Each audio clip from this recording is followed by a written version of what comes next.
Welcome back to GBGuns Armory, the series in which we're going over stuff already reviewed in full over on the main channel, tabletop video, range video, and for this one and several others, also an article at gbgunsdepot.com with all the specs and things like that.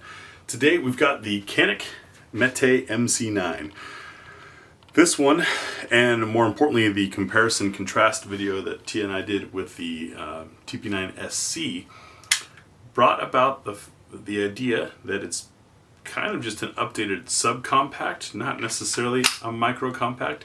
In fact, these accept the standard Canik mags, which would lead you to believe that the body size is that of a standard magazine, not a stack and a half magic doohickey thing.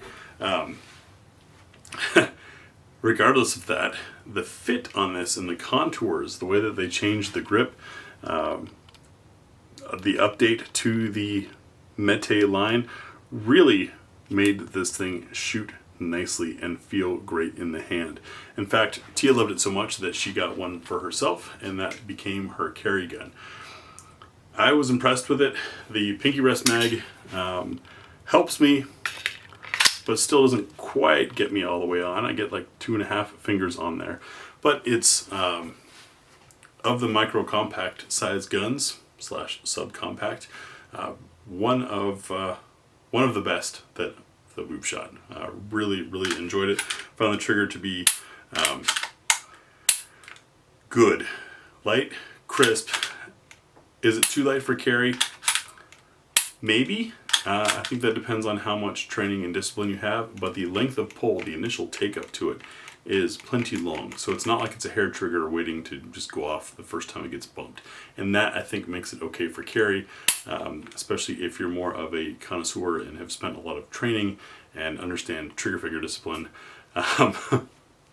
My biggest fear and caution with the super light short triggers for carry or defensive use is if you're in a stressful situation and your finger is on or near the trigger and then something startles you, the dog runs out, you know, something, who knows what it could be. You step on a Lego, things like that, in the house, or someone shrieks or screams out in public because now they see two people with a gun. That kind of stress impulse, wanting your finger to be here and not already on the trigger so that you're not startled into firing. But the length of pull on this, I think, is long enough. Of course, this is all conjecture. Don't let anybody preach you a whole bunch of gospel on this unless they've been in a whole lot of defensive shoots, because as a combat veteran myself, I can tell you that every gunfight is different, and every gunfight is different for every person.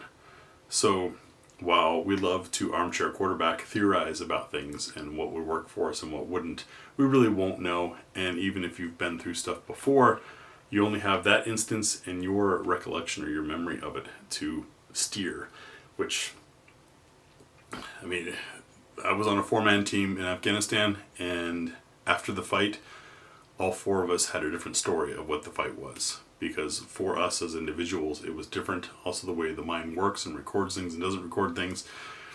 Does that mean that the 4 of us could collectively put together some doctrine?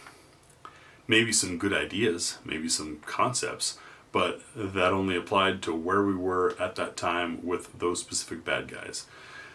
So for those reasons, I usually try to stay away from defensive talk absolutes, because I don't think anyone really can. Back onto the gun. Slim Canik quality. You get the Canik kit, which tends to be some of the best for the dollar out there.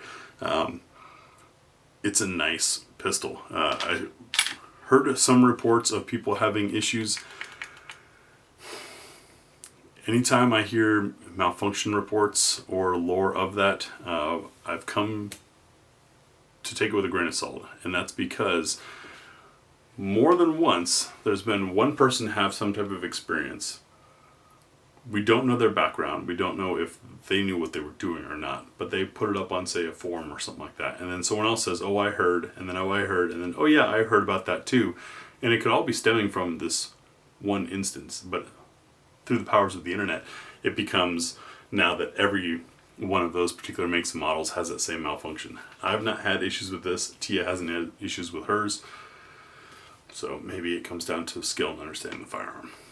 I don't know. those are my thoughts that come up from the Mete MC9. A full review, of course, is over on the main channel, or check the pinned comment for the article. Thanks for watching, and we'll see you tomorrow.